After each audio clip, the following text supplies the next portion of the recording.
What is up? Welcome to the play-in tournament edition of the NBA Rundown, brought to you by Run Pure Sports and Run Pure Bets. I'm your host, Spread Astaire, joined today by Travis Mangone and Tyler Hicks. And Travis, we were just talking before we fired this thing up about how excited we were for the second season to begin tonight. And playoff basketball is quite different, and it's quite exciting. I know we're both stoked, but why don't you let the audience know how excited we really are? Oh, I'm excited. Like everyone just assumes that like the teams you've watched this year are the same. Yeah, there's similarities, but they definitely change too. We get to see teams like actually playing for something and the stars rise, right? And this is what we want to watch. I mean, this is why you watch the games. There's nothing better than like 4 minutes left and you get Donovan Mitchell and Jamal Murray just going back and forth in the bubble. If you remember that, that was like an epic one. Of course, a little bit different because it was in the bubble and there was no crowd, but that was like a great game to watch, right? You get to watch these stars just go back and forth. It's just so fun to watch. So I cannot wait for tonight. Timberwolves and Clippers is a great game. Nets, Cavs, probably not so much, but you never know. I mean, that's why we play the games. We'll see what happens. Yeah, it's a great opportunity for DFS too. So it's just awesome how it works out for us. Tyler, are you excited? Are you as excited as we are? Yeah, I mean, finally we get some meaningful basketball. The regular season was a bit better, but towards the end, those whistles started to look like last season. So hopefully we get some fun basketball these next couple of days with these playing games, and then playoffs start this weekend. So it's going to be fun. A lot of good storylines too. Yeah, I was right to take a hike and take that break on Sunday. What a terrible day of basketball. Ending with culminating in Austin Reeves breaking the slate. I was fine to take Spread. that day I off. played and I enjoyed every second. We won a little bit of money, but I had the Yeah. John Conchar triple double on my lineup. So that was sweet. It was. I mean, just to describe it, there's one way to describe the end of that season. Emmanuel Quickly triple double, John Conchar triple double, and Austin Reeves triple double. And not just an Austin Reeves triple double. It was an Austin Reeves clinic put on like he was Kobe Bryant out there. I mean, if you were allowed to parlay those three, I could buy like half the state of California off the odds that those three would triple double on the same day, right? Yeah. So, definitely exciting in, and I'm glad you were able to profit off it. So, let's look into tonight. What two great matchups we have. We'll start out east. It'll be in Brooklyn. The line is currently 9.5 for the Cavaliers. Plus 9.5 there. Total 226.5 plus 398 if you think the Cavaliers get crazy here. You know what? I have some takes on this game, but I'll let you guys start and then I'll jump in and just kind of go back. But let's start with you, Tyler. 118 to 107 when they met last Friday night. I've said this is kind of like game two of a playoff series, right? Bickerstaff's got a little chance, right? Real recent game, make some adjustments. How do you expect the Cavaliers and the Nets to play out tonight? Yeah, I mean, I think you're definitely going to see the two stars play 42 to 45 minutes here. Like they're just going to leave them two out there unless they blow them out, which I think is a possibility. Still no Jared Allen on the Cleveland side. And Brooklyn, you said it, they're 3-1 against this team this year. The one loss they took was without KD. And in their 3 wins, the shooting guard seems to have had big games. They're averaging in that matchup 19 points and 4 threes, and they're attempting 8 on average. It almost like seems like they're hiding Garland on the shooting guard and letting Levert or Okoro, whoever they start in that shooting guard spot, guard Kyrie or Harden because he played the point guard spot in the first 2 games. As for the side, though, I think that the number's a bit too high at 9.5. I mean, what were the Nets 5-26 and 1 ATS as home favorites this year? Like they just were not good at home. So I think 9.5 is a bit too many. Great point. But I think they do win the game, but 9.5 is too many. All right. Yeah, and I think we'll see Okoro on Irving tonight, right? So I think that's how they'll match up there. What do you think, Travis? How are you approaching this before one? Travis goes, so where do you think they hide Garland at? Brown or Curry? Because I think it's going to be Curry. I think they hide. I think they hide Curry on Okoro on the other end. Probably Garland. Probably Garland on Curry. That's what I mean. Yeah, they're going to hide Garland on Curry. Yeah. Yeah, so I think Curry's in for a big game. Yeah, I think he is too. Travis, what do you expect? That's good for DFS because he's 4.4K. Wow. Pretty cheap on Curry. Not like I believe he's not going to be like a model popper or anything on this slate. Let's see. Yeah, no, that's what I thought too. When I like first looked at the slate, I thought Curry was a good play. And then I thought about it and I said, I like Bruce Brown a little more, but the price is a big gap. Like Brown's like, what is he, 5'8".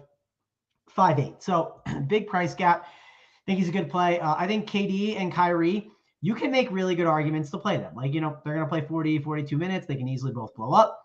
Totally agree with you guys on that. My only issue is like, I think Paul George is the best spend up on the slate. Like if I had to pick one, that's who I would spend up on. Now you can spend up for two, but once you start spending up for two, it gets difficult. Spread. We don't have the Spurs sitting guys. Yeah. We don't have the Blazers and their 8 guys. We don't have Jalen Horde's season and we get to just plug him in and Xavier Simpson. Those days are gone. This is where you have to start kind of creating your own value plays. Like this is where I like these slates. These are a lot of fun to me. I don't like when it's just, hey, like free square here, free square there, mix and match your studs. Is it DeRozan? Is it Vucevic? Is it Giannis? Is it KD? I like the other kind of slates. The other flip side of it, though, is if KD goes for 70, KD's 70 along with like Nick Claxton's like 12, that could be better than 2 mid-tier options. KD could outscore both the mid-tier options. So you still do need studs. I mean, one example was on a showdown slate one time. Big T played a guy that got 0. He literally played 0 minutes. And Big T ended up shipping that slate with a guy who got a straight up 0 and played 0 minutes because he played Anthony Davis, he played LeBron James, and he played Jokic. And then when you used all those guys, well, you didn't have much money and there was nothing in the mid tier. So that was the reason why. But you are going to need studs. The question is, will you need KD and will you need Kyrie at their prices? On this slate, I think there's enough mid tier options where I don't need those guys. Would I like them in my lineups? Yes. I'm currently leaning 1 stud builds with Paul George. I want to see what 2 stud builds look like, though. I'm going to mess around with them. And if I do mess around with them, it's going to be looking at Kyrie as maybe the stud and then looking at KD as the stud. That's kind of my approach on this slate right now. I'm not super interested in this Cavs side of the ball. For one, I don't think they win the game. I'm in agreement with you guys. I just don't think that they really have a chance against Brooklyn. Hopefully I get proven wrong. It's like a really fun game. Darius Garland is 9-6. And if for some reason this game is close, like if you're going to game stack this game up, you better put Darius Garland in there because he is going to need to have a monster game and he gets to, get some easier spots on defense on the other end. So I think that'll play in his favor. There is no Jared Allen. So Kevin Love at 6K. I'm curious why his minutes were down in the past game, but what if Kevin Love starts and what if he plays 30 plus minutes? Well, 6K Kevin Love could definitely. I don't think he's going to start. I agree with you, but I think you need to be on the watch for that, right? Just because like they have started him in spots where they've said like, hey, it's like a must win game, all that. It does not seem like a spot to start him, but it could be a spot to close with him, especially if they're trailing and they need 3-pointers. I could see that happening late in the game. So, there are routes for Kevin Love to get there at 6K and be a really interesting option because he's an elite fantasy producer. So I just want to call that out because I think he's an interesting option there. If you do need some value, I'm trying to think is there any value here? I mean, it's just like, I can't do a Coro. Like that just doesn't seem right. The real value guys, in my opinion, are on the Nets. I think it's Bruce Brown, Curry, Claxton, kind of in that order. I would say maybe even Claxton over Curry, but my lean is like, I'm trying to think of the center position because positions matter, right? And center it's okay today. I'm not huge on Cat. I don't know exactly what to do with him, but I do think Claxton is going to be an interesting value. It's like those 3 are the real main ones to look at. It's Claxton, Curry, and Brown. We also don't know how many minutes Goran Dragic's going to play. A lot of sites have him projected between like 15 and 20 minutes. Well, what if that's only 10 minutes? What if it's 8 minutes? Because there is talks he might not play a lot of minutes in this game. So if that's the case, that is going to help some of those guards out. And then I do want to talk about Andre Drummond. And Andre Drummond, I'm going to pull it up now just to see. It's a 2-game slate, right? So there's not many ways to like be different. I don't see him popping at all, it looks like, on DraftKings. Everyone is playing Nick Claxton, correct? Like it seems like he's like a good play. He's very cheap. Helps make things work. Center's a little weaker. Well, if you play Andre Drummond over Nick Claxton, spread out. How many minutes will those 2 play together? Nick Claxton and Andre Drummond. 5 tops. I'll answer it for him. 0. 0. So if everyone's playing Nick Claxton, okay, and he's chalk, if Nick Claxton sucks today, then what happens? And that's a bet I'm willing to make. I mean, it's not like we're betting against KD or Darius Garland here, right? Yeah. We're asking Nick Claxton. And a point on you saying Okoro's not going to play many minutes here. Those minutes have to go somewhere else. Cedi Osman might be a guy that gets those minutes at 3,700. Why don't you think Okoro will get a lot of minutes? I think he's going to be pretty necessary for this team on the defensive end. But Tyler, this is where you start creating your own values. And this is where, like, I love this stuff. Like, I think your Chedi call, really good. I did not expect to come on here and start talking about that. I haven't, like, dove super deep into this game. I mean, think about it. Even if they get blown out, they need to come back. 3-point shooter touches the floor. Yes, 100% right. I honestly think it's a really good call by you there. I think, and again, no one's going to click on it. It's super uncomfortable. And we've talked about it. Everyone just leans on projections and does what they say. Jedi the Jedi is very interesting. I like the call, Tyler. And I really do think Drummond, I think Drummond is going to be the guy that, like, actually gets serious run. Like, everyone says, oh, these guys are going to split minutes. It's not going to be 24-24 the whole time. Now, of course, I think people don't think it's a direct split, but I think you're going to have a lot of games where Drummond plays 30. It's going to be matchup based, of course, too. Cavs like to play a little bit bigger. I don't think it's like the greatest spot for him to do it, but, like, I really do think Drummond is going to get a lot of run. And let's say Drummond only plays 24 minutes. Drummond can eat in that time. The only concern I have is you can make an argument at 6.5K. It's an expensive tag. The other argument you can make is Andre Drummond, kind of like a regular season warrior, right? Like, kind of just like he produces really well, probably fantasy point wise, mainly because it's in the regular season and, like, he's hustling and grabbing those boards. Like, KD's going to be grabbing more boards and, like, doing a little bit more and not taking as much of a backseat. So is Kyrie. So that's something I'm going to be watching during this game and during the future games coming up to see. But if everyone's going to be on Nick Claxton in tournaments, Andre Drummond cannot be slept on, in my opinion. I think he's a really good option to go to. And Karis LeVert, definitely going to be a good play that you can go to. It's a nice revenge game spread. I mean, narratives don't sleep spread. They're still here. So Karis LeVert, revenge. So, Karis wants to knock him out, obviously. He's better on FanDuel at 5.4K. DK, he's 6'9", so it's a little bit of a tougher tag. Like him way more over there on FanDuel instead. This is not the game of the night for me. The game of the night is the next one coming up. I can't wait for that. I can't wait to talk about that one coming up because there's so much to discuss. This one just feels a little cut and dry. Feels like there's some really good value plays you can go to. And another thing strategy-wise that I think is important to note, let's say in this early game, you think let's say Nick Claxton, he's a good example, right? He's going to be very high owned. And you say, let me take a Nick Claxton fade. Maybe it's not for Andre Drummond on the leverage, but maybe it is. Now, if that happens, let's say Paul George is going to have a lot of ownership. Let's say Drummond and Claxton, you lost, right? Drummond got 24 fantasy points. Claxton got like 22. You clearly want to have Nick Claxton over him. Now you can pivot off of guys like Paul George. Because these games are spaced out and they want you to watch them all, there's a lot of game theory and strategy that goes into these slates that make it really appealing to me personally. So, and it's a 2-game slate. There's a lot of ownership on something. Let's say Paul George goes out. He's out there, shoots up a shot, and he hurts himself. Hamstring. Not saying I want it to happen because I don't. But if he does, you'll bury like 80% of the field just like that. But the reason you're doing it is because you're already behind and you're trying to play catch up. And it doesn't have to be with Paul George because he's a stud, right? That's probably not the guy to be betting on that against. Like, if I look at like these top teams, right? Jared Vanderbilt's going to have a lot of ownership today, spread. There's many routes where Jared Vanderbilt does not end up being the guy and having a big game. So maybe that's a guy that you pivot off of. Maybe you pivot off of him for a Nick Batum, who's only $300 more. There's just many things that you can do that make it really appealing to me. So I'm definitely going to be looking at that. You can also fade the first game. And what if you fade the first game and the Nets like absolutely blow them out, right? Like they're up like 30, like 70. They're up like 70 to 45. They might know Jared Allen's coming back and they say, let's just rest our guys and get ready for the next game. I mean, we're clearly done like after 3 quarters. Then that game busts completely possibly. And if it does, you're just loaded the boat on that last game. So there's just so many different things that you can do on these slates that make it really appealing to me, like making your own values, like Tyler said, with Jedi the Jedi, because I think he's definitely a really good play here that Tyler came up with. All right, I got a couple comments here, and I want to get your thoughts.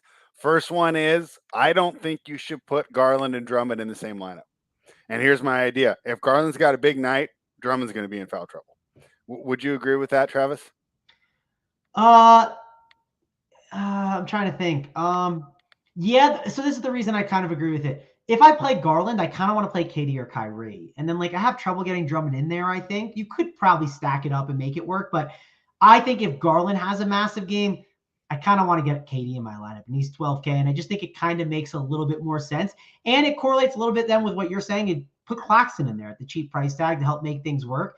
But I think the main reason why I would is, like, if Garland goes for like a 55 or 60 fantasy point game, Kyrie or KD probably go pretty nuclear on the other side. Would you guys agree? Yeah, that would mean it's a high scoring game. Yeah. Tyler, I'll give you my breakdown of the game real quick, and then you can kind of critique that here. So I do like the Cavaliers here at the plus 9.5. Like I said earlier, it's like the second game of a playoff series with these teams playing so closely. And how many times have we seen this where even when a team goes 2-0 in the playoff series, they cover the first game, but they don't cover the second, right? And that's because the losing team has the ability to make more adjustments than the winning team. They can see what they did wrong, and that 118-107 loss, right? They were hanging tough, man. They just they fell short in the fourth quarter. I think they only scored 15 or 17 points in the fourth quarter, but they were really close for 3 quarters here. They do have the ability here to make adjustments, and that was also Evan Mobley's first game back, right? So maybe a little ginger there on the ankle. He's definitely got to feel better after getting all this time. Another game in after that. Of course, I think it was a win over the Bucks, and then some more practice this week as well. So Mobley's going to be more comfortable.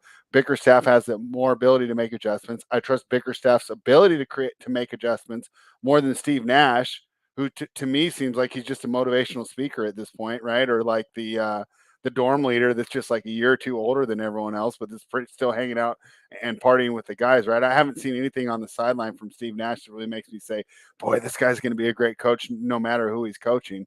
So I like the Cavaliers here, plus 9.5. Tyler, what do you think about that? And my last question if I want to get involved pregame, do I wait? Does this go to 10? Or do you think this is the height of how far this number is going to go? No, I think it can get to 10. I think it can move that last half point. And I mean, I'm on the same side as you here. I think it's just too many points here. I think the Brooklyn picks up the win, but 9.5's a lot. And unless these two just go nuclear and you get some defense out of the other role guys, which you could, and they slow down Garland, they're going to keep it within 10 points. But I don't know. I'm going to go more with like props in this game than taking the 9, just because I see paths to both ways. I could see the Cavs keeping it close. I could see the Nets blowing them out. But I mean, that's Seth Curry at 11.5 on his points. I love that prop. I think that's way too low. He's hit that in 6 of his last 8 games. You got to think he plays 30 plus minutes here. He's going to play a lot. And if they pick up the win, they're off for a while. So he gets to rest that ankle. That's a bit banged up. Their shooting guards are averaging 22 points and 3 threes over the last 2 weeks against Cleveland. I think they're going to hide Garland's defense on him, so he should have a big game. I think he's going to blow that 11 out of the water. So I like that 11.5, and they have a performance double listed for him. 15 plus points and win at plus 220. I'm going to be on that and his 4 plus threes and win at plus 330. All right. I like that. Did you see this one in the chat? Curry 4 assists and Brooklyn win? Yeah, I don't hate that one either. I mean, I think KD is going to do more of the distributing because you've seen that towards the end of the year. He just kind of took over and let Kyrie play like a shooting guard role. Yeah. And I think they're going to use Curry kind of like in that Joe Harris role, just kind of hang out in the corner, shoot some threes. So, I mean, he could fall into 4 assists, but I think it's going to be more a KD assist night. All right. And here's my last question for you, Tyler. And, hey, we're going to help out Travis, right, for being a guest on the show here. So let's say I'm on Run Pure. I've watched the shows. I'm using the cores, right? And I've done it right. So I get down to that utility spot, and I can put either Kyrie Irving or Kevin Durant in there. Who do you think has the bigger night tonight? Right now, I'm leaning towards Durant. I think he's going to get a lot of Lauri Markkanen on him.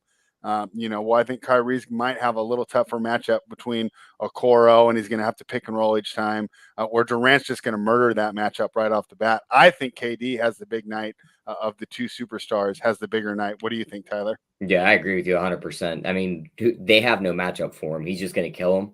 And I think they have the bodies to slow Kyrie down. So, yeah, give me KD. All right, Travis, do you agree? Do you think KD will have a bigger night than Kyrie Irving tonight? Yeah, I do think KD has a bigger night for sure. I'm in on KD. I think he's a good play. I don't know if I'm going to get him in there. I want to get him in, but we'll see. He he It's needs hard, to. right? And I What? think this is where you have an advantage as a guy that's not just doing the GPPs all year, right? As a cash game guy, you're more used to building these mid-tier builds. Do you kind of walk in, right, with a little strut, knowing that, hey, you can't just stars and scrubs it tonight. You're going to have to do a safe cash game build like I use to be at the top. No, Do you have a little bit of extra confidence there, Travis? I mean, I have confidence in I think people are just they're just too scared to make decisions on some guys when you watch the game and you can clearly see there's going to be a change or there's someone making an impact on a series, which we're obviously not there yet. It's the first game, but I do think people are worried to do that where you can make some really good value plays happen. Curry's one. Curry is not popping like I think he should. I think he's a way better play than the projections say. So I that's why I think looking at 2v2s is really good. And seeing hey, let's say your team has Cat and it has a mid-tier guy spread. Take Cat out and the mid-tier guy and put in KD and see who the other guy is and try to figure out which combo is better. Because let me tell you, if it's between Cat and a mid-tier and KD and a value, I think I might try and make that work. I think it's really interesting for sure. All right. Anything more on our first game before we move to Minnesota? I got one. Go ahead, Travis. I have a useless comment, but here I'll just say to get the people riled up too. Glock posted in one of my chats. He said the Nets players have been challenging Ben Simmons in practice, and Simmons' oh my gosh, is at an all-time high. He walks around like he's Jordan, and Glock also said there's someone in the comment section said that he walks around like he's Jordan Farmer, not Michael Jordan. I thought that was hilarious. Yeah, I saw that too, and I'm just like, okay, I understand we make this clickbait in June and July when we've run out of stuff to talk about. But guys, we have plenty of real stuff to talk about. Why is this on my feed right now? I already did it with JSU. Had him on the show. I gave him the platform to talk about. And he hates Ben Simmons too. Yeah. I think I'm way higher on Ben Simmons than probably anybody at run periods, whereas I think that he could be an all-star again.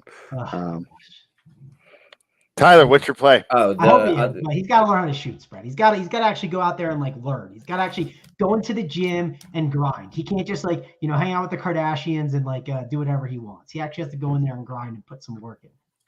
Yeah, and that's I don't know if I can see that happening. Yeah, but the other prop I was looking at was Bruce Brown over 9.5 rebounds plus assists. He's hit that in 8 of his last 14 games. He played the Cavs 3 times this year. He hit it in 2 of the 3 games. The one loss he had, he only played 11 minutes in that game. In 3 of those 6 losses of those 14 games, he only played 23 and 24 minutes twice. You got to think he sees 32 to 35 minutes a night. I think he blows that number out of the water. I mean, you look at it in the last game against the Cavs, he put up 10 rebounds, 8 assists. The other game, he had 10 rebounds, 5 assists against the Cavs, and that one was with Jared Allen in the lineup. That's the best bet you've given out so far.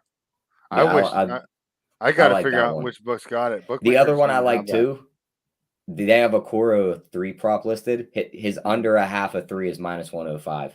The dude's hit 1 3 in 3 of his last 17 games. I'm willing to take the shot on that. I love that Bruce Brown play.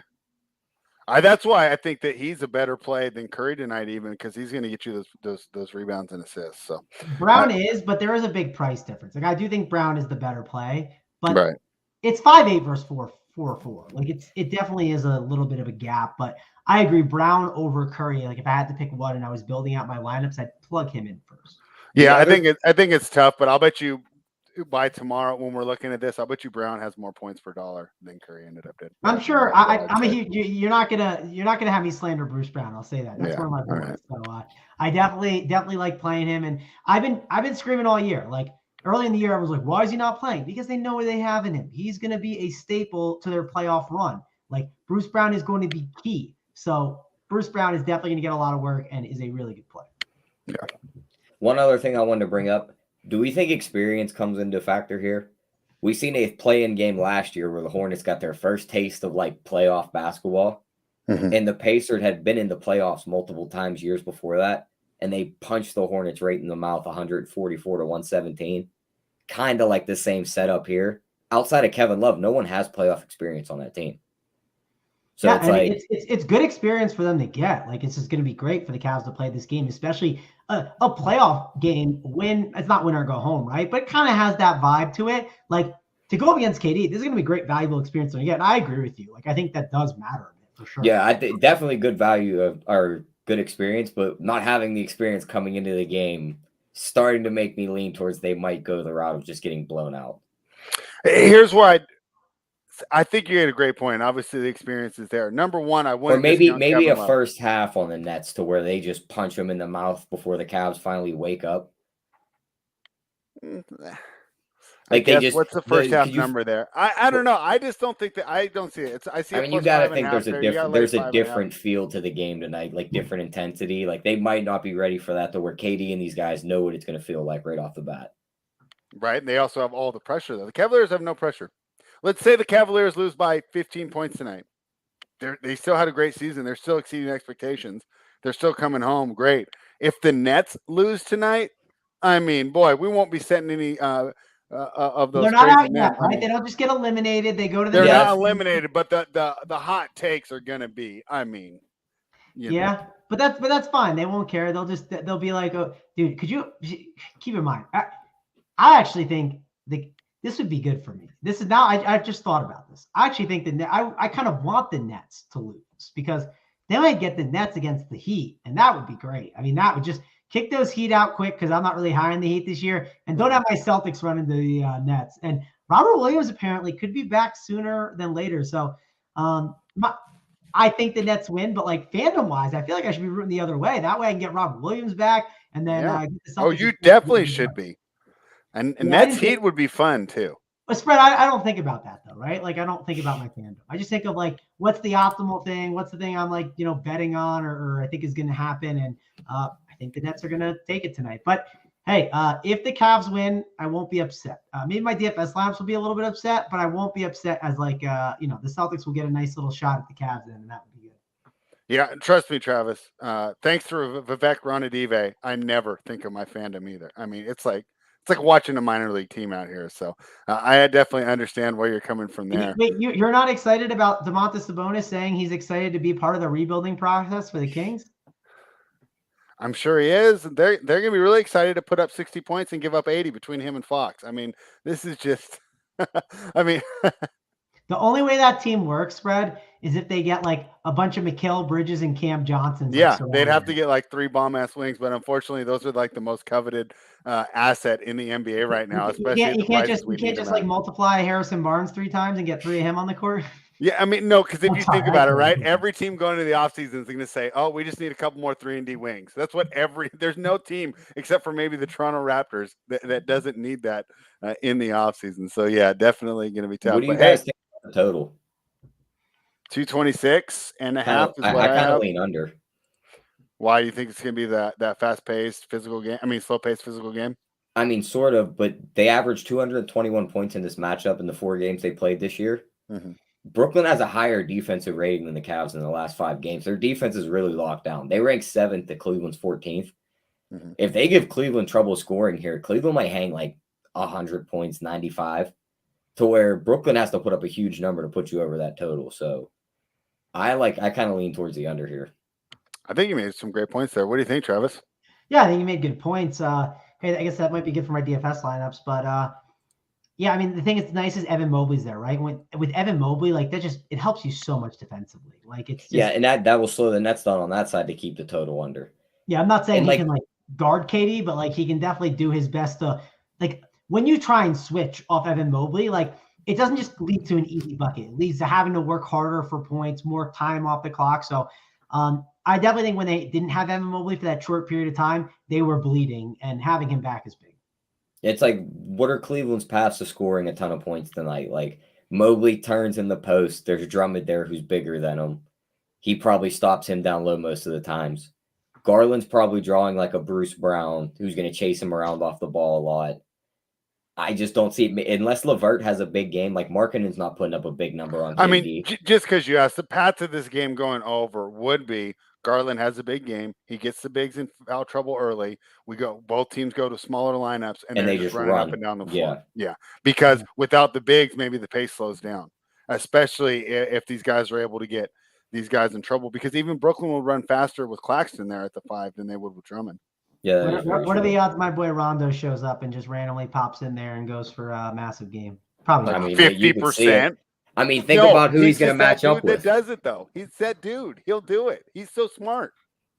I mean, hey, when he steps on the floor, they're taking Kyrie off. He's matching up with guys like Dragic, Patty Mills, Cam Thomas. He could have a big game.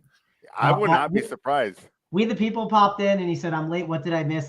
We the People. I'm a Rondo fan from back in the day when he was with the Celtics, and we're talking about Rondo. So that means we have probably exhausted everything with this game. I will say. We got Shetty Osman and Rajon Rondo in the breakdown. What other place can you get that but the NBA rundown? Brought to you by Run Pure Bets. Promo code GetBets.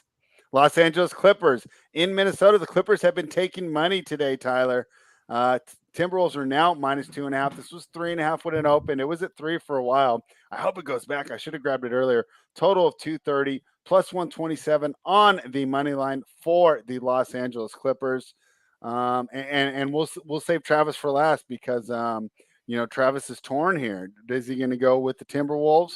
And he's got that ticket to make the playoffs. But we are members of Clippers University. Paul George is back. Norman Powell's back. Now we got some scorers to go with the role players. Ty Lue, definitely, one of the best coaches in the NBA. Here's the thing, though. They've been going down in the series all the time. It's not like he comes out with his game plan in game 1. He's the master of adjustments. Sometimes it takes till game 3. He doesn't have till game 3 tonight.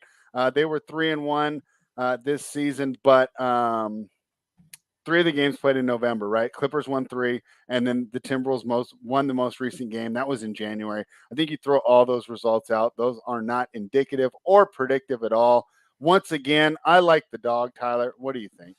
Yeah, give me Clippers money line. Give me just like we talked about, experience is going to play a lot in here. Like, where's the experience at Minnesota? Pat Beverly, who's going to be barking towards his former team the whole entire game. Who's just going to slowly get help. I mean, it's going to slowly get himself into foul trouble and get a technical. Think it'll be slowly. Yeah, so he's not going to be much of a factor, I don't think. I got to side with the Clippers here. I mean, who stops Paul George? Anthony Edwards? I don't think so. Malik Beasley. Vanderbilt on him, right? I mean, I don't think he's going to be able to stay he's not going to be able to stay on the outside with him. I think he'll go right around Vanderbilt on the outside. I think it's Ant. I think Ant's gonna have to step up and and that's not good. Just like Travis said, Paul George is his favorite play. I think he's putting up monster numbers tonight. Mm-hmm. I could see him putting up like 35, like 5 or 6 threes, and they win this game by like 6 points. And you got to think too, this team is at Kawhi in their practice facility for like 2 weeks now. There's some rumors he's coming back. If he's actually like on the path to coming back, you got to want to avoid the Suns in the first round. Yeah, I'd much rather play the Grizzlies in the Suns. Yeah, so you give them a little bit longer to come back. So I definitely think they're gunning for that win tonight. You got the Timberwolves ticket, but you got the enrollment at Clippers University. Which way are you going to go? Yeah, before we dive into that, I want to start here. Okay. So everyone talks Kawhi's going to be back. Kawhi's going to be back. Okay, great. Kawhi might be back. Can you guys, every year this happens, there's, this guy's going to be back. This guy could be back. Name me one of the times the guys came back and they've won the title. Even KD didn't come back. KD, they lost. Yeah, well, I mean, he came back on like half an Achilles. Yeah, and he could have got it done if he didn't get hurt again, Todd. But the point I'm getting at is, like, I hate hearing this all year long. There's always these teams like Jamal Murray's going to be back. He's going to be back. Kawhi's going to be back. Like, I'll believe it when I see it. It never happens. Robert Williams, he's going to be back. Yeah, Robert Williams is going to be back. Yeah, that's me. I mean, yeah, we all do it. Like, but I'm sick of it. Like, it doesn't.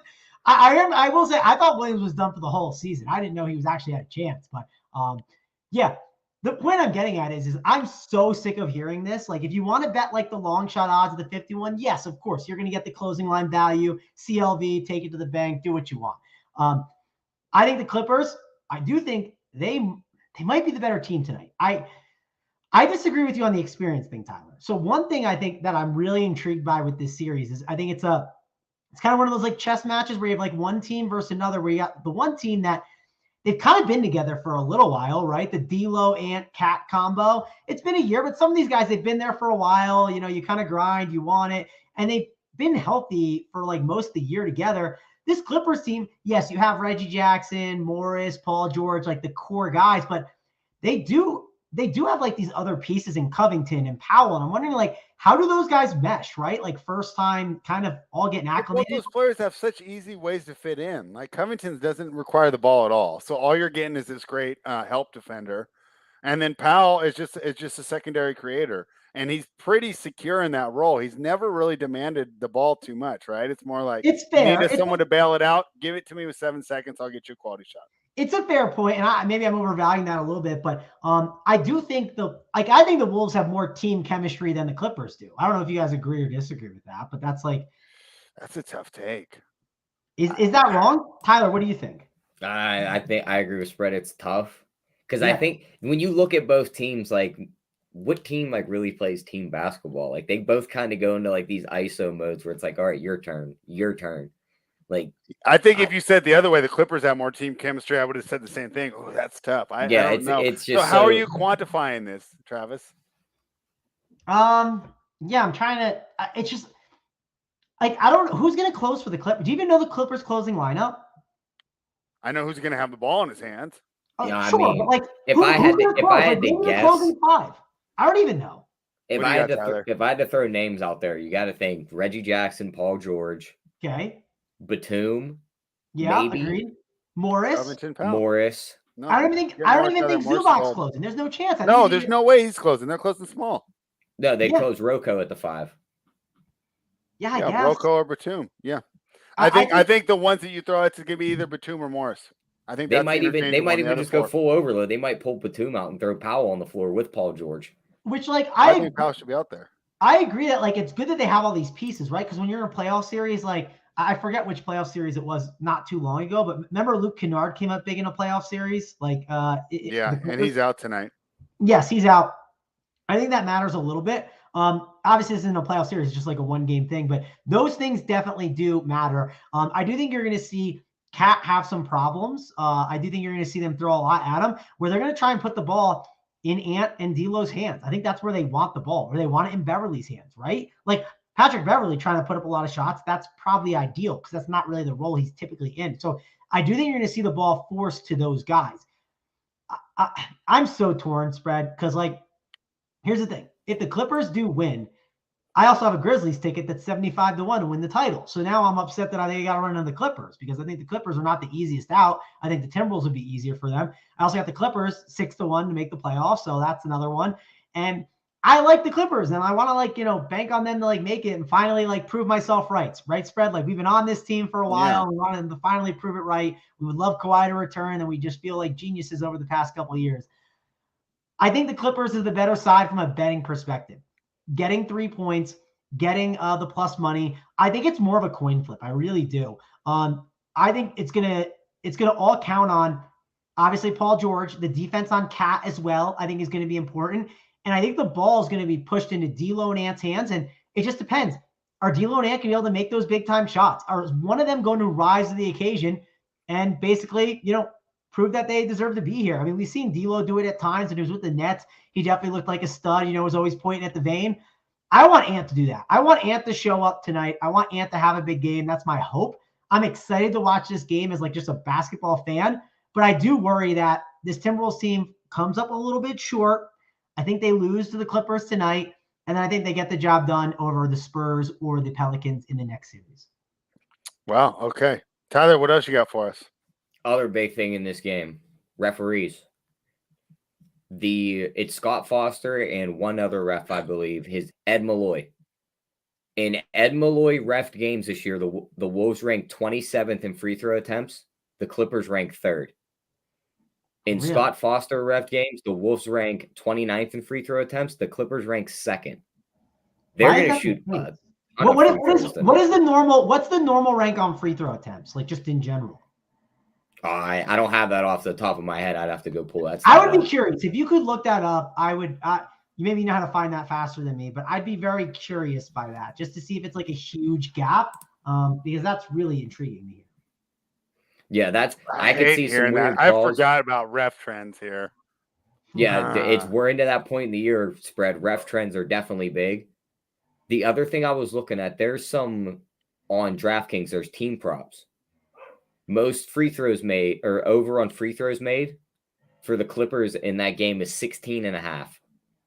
I got to figure out that average number, like Travis said, but if they're shooting right around that average and now they get a referee that's just going to blow the whistle for them, I love them over 16.5 made free throws. I mean, it's going to be one of them games. Cat's in foul trouble. Vanderbilt's in foul trouble. Now you got like Naz Reid out there. They just can't protect the rim. They're eating at the rim. Paul George grabs like 10 boards. So well, I think the Clippers are going to try and space and pace them, right? And they're just going to try and shoot that 3 ball, and they're going to try and give Cat problems on the double. And then I really think Ant and D'Lo, one of them is going to have to show up tonight. Like if you're betting Timberwolves to win, I would be betting like one of those guys on like the performance doubles that you like to do, Tyler. Like it'd be either Ant for like 25 and the T-Wolves win, or like D'Lo for that. Like that's kind of an approach I would take with those player performance doubles that you like. I would rather take Ant than D'Lo. What do you think, Tyler? I mean, if you were to go that way, I think he's got a way better chance to have a big night.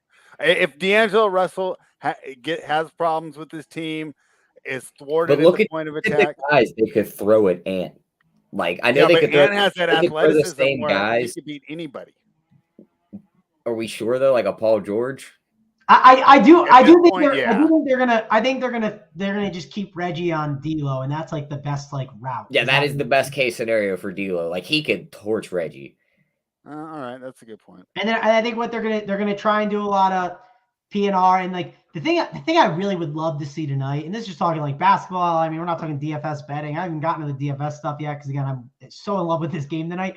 I want to see Cat be an alpha man, like just like. Don't let these like small dudes just like body you and like double you up, and don't pass out of it. Just back the dude down, get down low. Like you're on the slab, right? We're at Big T's house. We're just backing each other down and go get a bucket, man. Like be the alpha that you are. Shoot over their head, right? It's a chair. I don't think that's going to happen.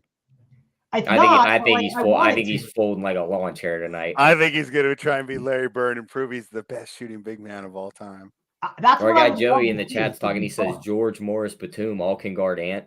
I mean, there's more guys. You could put they all can, but he could burn all Covington of them on him. You could put Man on him. You could put Powell on him. I mean, he could burn them all, but some of those guys are really good defenders. I'm just saying it, just athlete wise. Like if you're doing an NBA combine or whatever, Ant has to be the best athlete on the floor right now, right?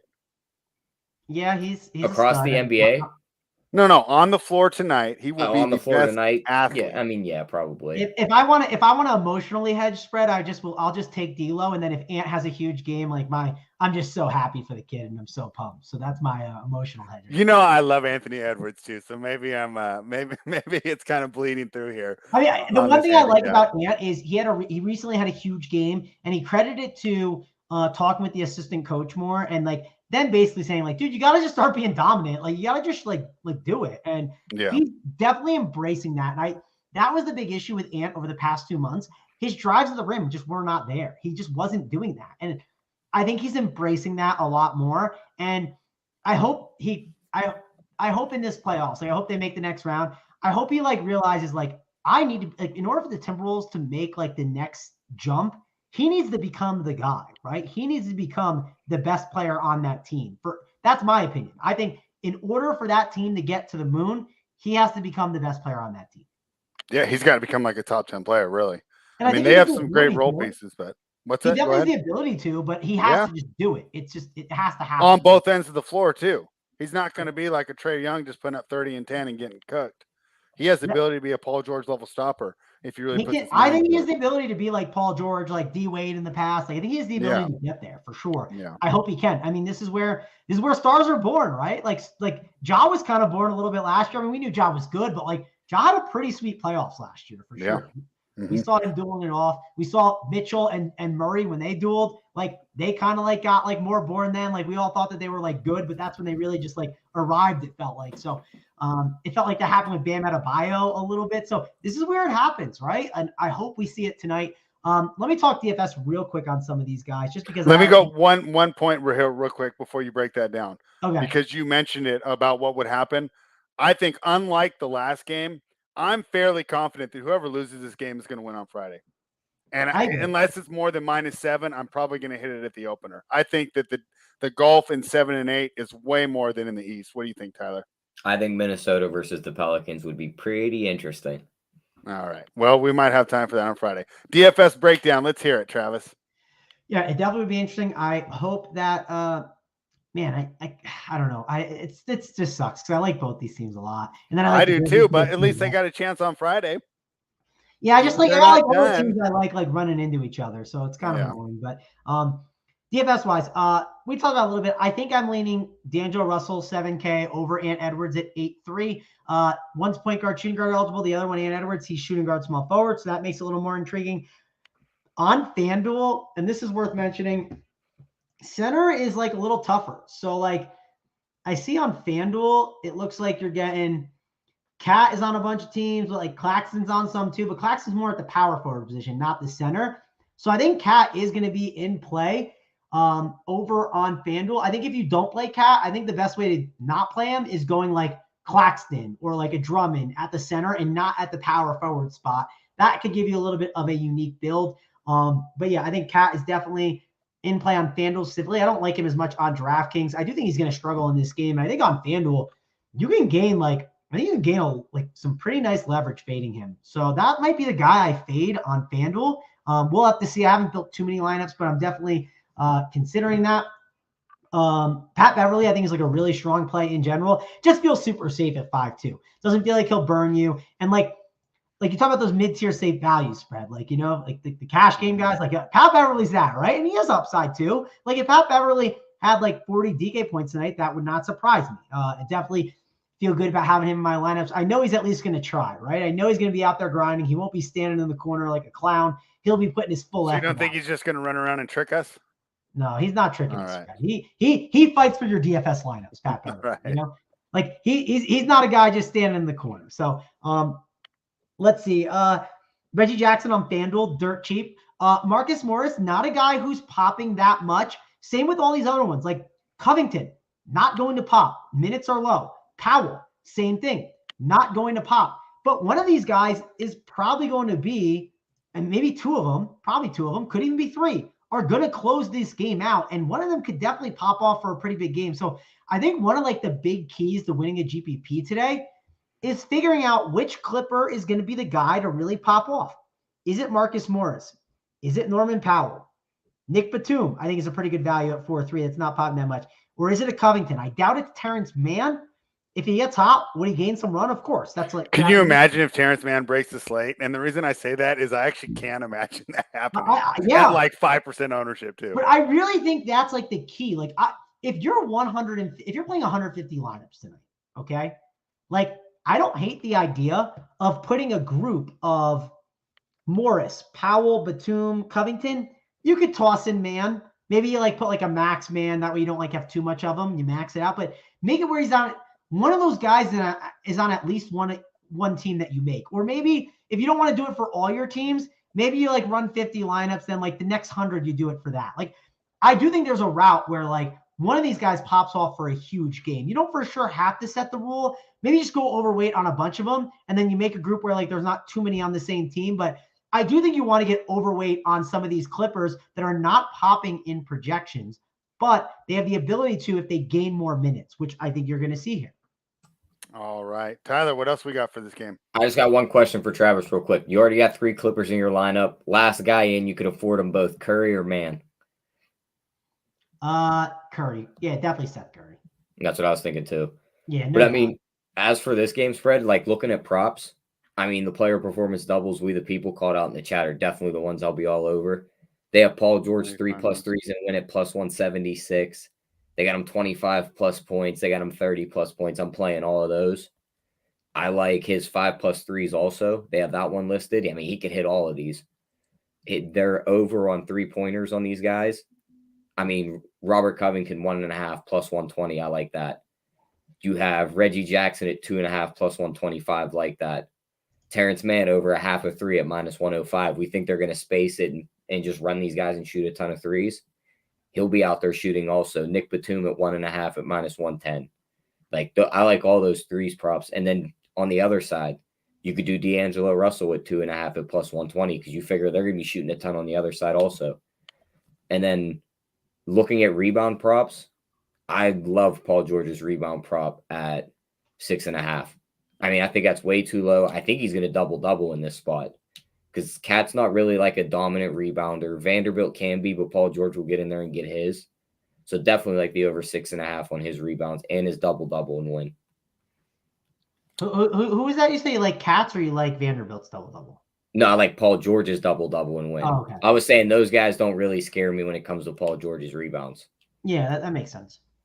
Total only 230 here, only 4 points higher than the other game. I think this game's gonna be way more high scoring. I like the over here.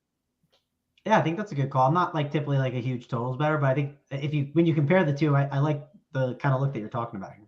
Yeah, I think, agree. Tyler? I agree. Definitely like the over on this game more than. All right. But the thing is, I like the under on the other one, so like I'm kind of torn. I think that game definitely. I think they're under. both good bets. I think you found a good way to attack both of them. So, all right, what else do you have for us, Tyler? Nothing right now. I'm looking at to see what they have Paul George's rebounds and assists set at, because if that's a low number, that could be another one we hit. Do you know what else this game screams to me too, Tyler? Let's say you listen to us, but you're not quite sold on everything we said. Doesn't this seem like you can arb this game live? Oh yeah, for sure. It's a lot better than trying to do it on that's all first game, right? That's all we've seen from Clippers games last year in the playoffs. It'd be like big. Yeah. That's what happens when you shoot a ton of threes. All of a sudden, they all drop for 5 minutes. Yeah. You're up 15. Yeah. Then you miss for 5 minutes. Now you're down 5. So it's like it just bounces back and forth. And they have the ability to defend to go on those huge runs too. Yep. But his rebounds and assists are set at 13.5. I think he can get double-digit rebounds, and he does do a lot of the point guard facilitating for them. I think that 13.5 is too low. And the other number I like, his points plus rebounds is set at 34.5. I think he's going for 30 points here. He could easily get 35 points, and add in his rebounds to that total. I think he's going to clear at 34.5 easily. All right. Expecting a big night from Paul George. This can go either really well or really bad from my experience betting on Paul George. Has Pandemic P entered the chat, or is it all over because the pandemic's over, right? I think it is, man. Didn't that die last year? He got that vaccine. When he drug him through the playoffs. Yeah, he got vaccinated last year. The pandemic. I mean, I just remember we were calling him that, and it was he ended up fighting out of it. So it is funny how things change. People just act like, hey, Paul George, was a choker and all that stuff. I always saw all those stupid ESPN things where he shoots in the final 10 seconds, he shoots this percentage. Like it's that Paul George is great, and he's probably going to show up tonight, and it should be a fun game. Yeah, and he has access to hanging out with people of the opposite sex. I don't think he was built for dorm life. I think that was a big issue for him. I think the all boys Catholic school aspect of the bubble. I think Paul George was one of the people who definitely had problems dealing with it, and even said as much without saying as much in past interviews. So, Travis, this was so much fun, man. We had a great time breaking down these games. Do you have any other messages for the people before we give out a best bet? No, I mean, we got tons of stuff going on around Pure Sports. I should say I'm doing a new morning show at 11 a.m. So 11 a.m. Awesome. Every day, breaking down on whatever's up next. You know what I mean? Like tomorrow we're doing the baseball slate. There's a main slate. Friday, I'm talking with Big T. We're talking the Western Conference preview and a bunch of other playoff stuff. Thursday, TBD, but we're going to get a lot of good stuff on there. So be sure to check that out, 11 a.m. Eastern. Even if you can't watch, just pop in, hit that like, say hello. Always helps us out a ton. Like and subscribe to this as well. If you want to check out all the content we have over here, we got a PGA show tonight at 8:30, MLB Swing for the Fences at 4:45, which is shortly. I won't be on that, but there's that today. And then final countdown, NBA, JSU, Big T. I'm sure they'll talk some MLB too, but they're going to be breaking down the playoff series and kind of their cores and what they're doing tonight. So much going on around Pure Sports. You don't want to miss it. I can't wait for this final countdown tonight. I have a feeling that they might not agree on things, and that usually makes for the best content. All right, Tyler, it's time. Gregory Russo is ready. He's ready to hit submit on these best bets. What do you got for us? Give me Clippers money line. I think they win the game outright. I think they're playing Memphis in that first round. And as for the prop, give me that Bruce Brown over 9.5 rebounds plus assists. Yeah, that's great. Travis, what do you got?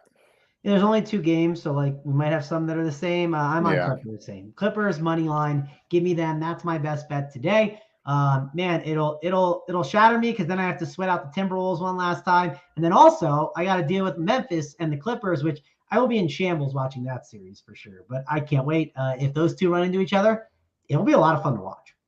Yeah, and even though, at my house I have 2 cats today, I'm going for the dogs. I'm on you with the Clippers, and I'm taking the Cavaliers plus 9.5. I think this game's going to be a lot closer than people expect.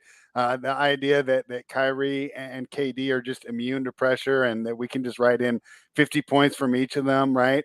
And that the Cavaliers are just going to crumble under the bright lights. I think that's a misguided narrative. I think this game is going to be closer and tougher for the Nets than people expect. Am I taking the money line? No, I'm not that brave. I just expect it to be a close game. Give me the Cavaliers plus 9.5. So there you have it. You even got real quick. My question: plus 9.5. Do you bet it now or do you wait to get the 10? Because I bet it now. I just bet it now.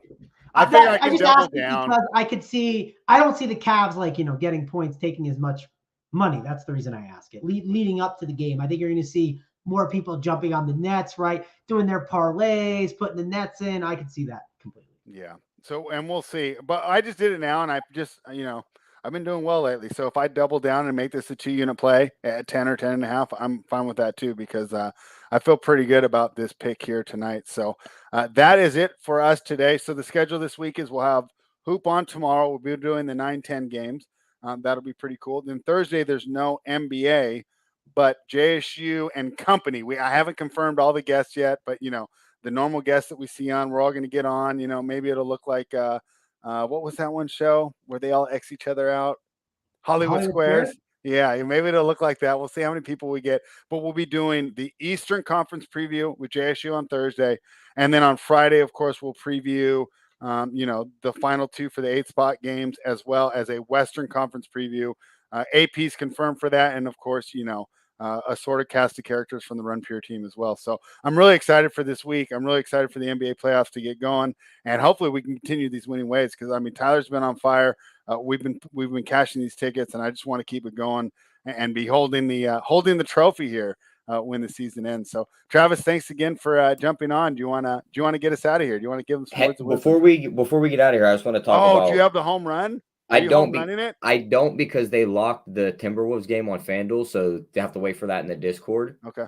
But they have these futures on FanDuel to advance from the play-in tournament. Who are the 4 teams we think get out of here? Because there's some nice prices in here. If you think there's a couple upsets, maybe Cleveland gets knocked out. Well, I know Clips T-Wolves on one side. So you're going Clips T-Wolves on that side? Yeah. I think you sent me the message. I think I'm going to be with you. You like is the it, Hawks, is it for Nets, every side? right? Is it all 4, Tyler? Or is it you have only to get 2? all 4. There are the 2, but this one's all 4. Okay. I feel good about Clips T-Wolves, and I feel Nets, good about the and Nets. then it's just you want Hawks, Cavs, or Hornets. What's who's the 10? The 10 is the Hornets, right? And the 9 is the Hawks. Mm-hmm. That game's in Atlanta tomorrow. Yeah, I assume they're getting the worst. I will say this spread. This segues with one of my hot takes. If John Collins is back, I think the Hawks beat the Heat in round 1. Oh my God! How did you go that whole episode and just drop that bomb on us right now? I mean, I'm not ready to hear that. Oh my gosh! The Heat are frauds, in my opinion, and I think the Hawks are Okay, so now I just penciled you in for sure. You have to come on the Eastern Conference preview now. Travis will be here with us at Thursday, 3:30 Eastern, to preview the Eastern Conference. It's fine. Unbelievable! I love this take. I need Collins back, though. I do think that's very important. I really do think he's because when I first thought about it, I was like, yeah, they can have a shot. And then I was like, yeah, Collins hasn't been there. And I think they'll need him, but we got to get through the Hornets first, right? So tomorrow night, I'll have the Gallinari jersey with T-shirt ready to go. I'll be watching, and I can't wait. I can't wait for JSU to hear you go against his guy, Jimmy Butler, too, who, I already did. We talked about it a little bit. He disagreed. It wasn't as violent as you think, or as making fun of me. But we got to get there first, right? So let's see if they can get there. Well, I'm going to prod the bear a little bit then, because I think I can get that out of him. There's no way he's going to agree with you there. Let me throw in a little Jimmy Butler slander while we set it up, and I think we're going to get a great reaction.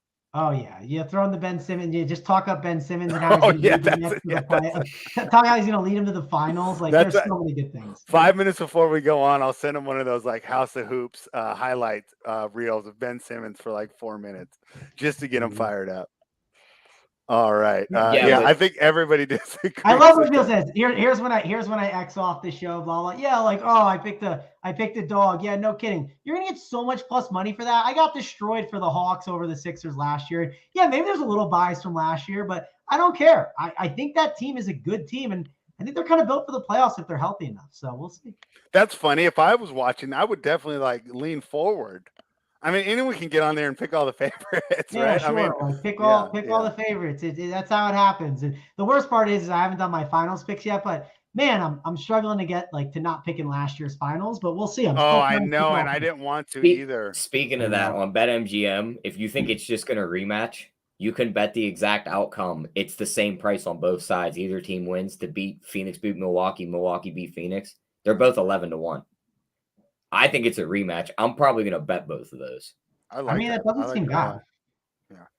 Nate's wondering how to get to the Discord. Make sure you head on over to runpuresports.com. Use that promo code GetBets. You'll become a member. Then you get access. You'll jump in there. And then when Tyler has the parlay, it's available to all the members. And then for people that are busy and can't keep up with everything like me, he adds everyone. So I get a notification on my phone. Richie says that Ben Simmons highlight reel won't be too long. Yeah, but some of these prices on these playing teams to advance, Fred, the ones I'm taking a shot on. Okay. Brooklyn, Atlanta, Minnesota, Clippers is plus 440. I'll be taking a stab at that. The Nets, Hawks, Clippers, Pelicans is 29-1. With Brandon Ingram back, I think they have a good chance to take that 8 seed. And I think the Clippers I can't wait till tomorrow. I can't see the Pelicans getting by the T-Wolves. I think they can if they got all their guys back. And then right, I've underestimated them all year. So if you think Charlotte beats Atlanta tomorrow, which I don't. And then I don't think the Cavs are making the playoffs this year with how banged up they are. I think whoever wins that other game is going to beat them. Yeah. If you like Brooklyn, Charlotte, Clippers, T-Wolves, I don't like Charlotte. 50-1. I don't like Charlotte. They can't defend. Yeah, that is true. That's why I like my favorite one is the 29-1. Brooklyn, Atlanta, Clippers, Pelicans. It's like the Hawks. They can defend. They just don't. What is the chalk one? Like, what's that one? The chalk one's the 4 favorites: Nets, Cavs, Minnesota, Clippers, plus 130. Oh, okay, I'm just curious. No way. Do the Hawks one for plus 440 way better. That's what I was saying. I think the Hawks are a tough matchup for Cleveland. Yep. Because they got 5 scores and their bench is way deeper than the Cavs. I could put Trey on a Coro. Okay, cool. So now your biggest weakness is the defense is just completely mitigated. Spread. I want to say this. Nicholas in the chat saying, come up with something better than John Collins in the Hawks beat the Heat. John Collins is a huge factor. 1, like he would be massive for them. Like they would need him. And 2, hey, if that matchup happens and Collins in, slide on into the DMs. I'll happily, put up a wager. But just so you know, like I'm going to get some really good odds there. Like those aren't going to be like just flipping a coin, minus 110 versus minus 110. Like you're going to get really good odds on the dog. So we'll have to see. And it could not even happen. They could lose the Hornets and just be out of it. And, they're just bums. And then we'll see what happens. So I'm excited to see what happens with the playing games. It's one of those things where we've seen like people complain about it, but I like it a lot. And I think it helps these young guys to get some like really nice experience in like games that matter. So I can't wait to see it. We the people. I will never understand, and I probably spend way too much time thinking about this, but I don't understand how you can know so much about basketball, be so good at wagering on basketball, and not understand the importance of defense. It literally, I don't understand. But great picks, and I do like your picks and everything, but we definitely disagree in there. They do play great defense. These guys are just ridiculous athletes. Nobody's stopping Kevin Durant. Nobody can scheme that. Red Auerbach couldn't scheme that. But it's not. The defense still matters. It's listen, Spread. It's the nostalgia of the Jordan era. It's all that. I mean, that's just what it is. Okay, so let's look at the top teams in each conference. Miami Heat. What are they known for? Being grinders. Offense. Being grinders, being defense. Yeah. Right. Phoenix Suns. Yeah. How did they get there? They breed some 3-and-D wing defenders. You're correct. Yeah. Who's last year's champions? Milwaukee. How did they get there? By getting stops when it mattered. Anyways, enough of that. The Grizzlies, He's probably someone I know from UPS, and he's just doing this because he knows it will fire me up. What about the Grizzlies with Desmond Bane and Dylan Brooks? And another great defense. Yeah. And that's why they do okay when Jaw's out, because their good defense gets even better. Yeah. So on that note. And the Celtics. Don't disrespect the Celtics in their great defense this year. They were locked down. They just need Robert Williams. No, and they were. And when they made that run is because they had the #1 defensive rating in the league in that time when they moved up the standings 5 spots. So, oh my gosh, Chris W is really trying to get on me today. What is going on? Thank you, Felix, for understanding this. You guys are just firing me up, man. I already lost too much money betting tennis this morning. I can't deal with this anymore. Spread understands defense wins playoff games because the Kings don't play defense and they're never in the playoffs. Yeah, I know. Thank you, Travis. On that note, we will end the show. We'll be back tomorrow with Hoop to break down the 9-10 games. Guys, I appreciate all the stuff in the chat, man. I appreciate you guys firing me up as much as I act like it bugs me. Thank you, everybody, for being here, supporting the show. Hit that like button, share it with your friends. We'll be back tomorrow. Run.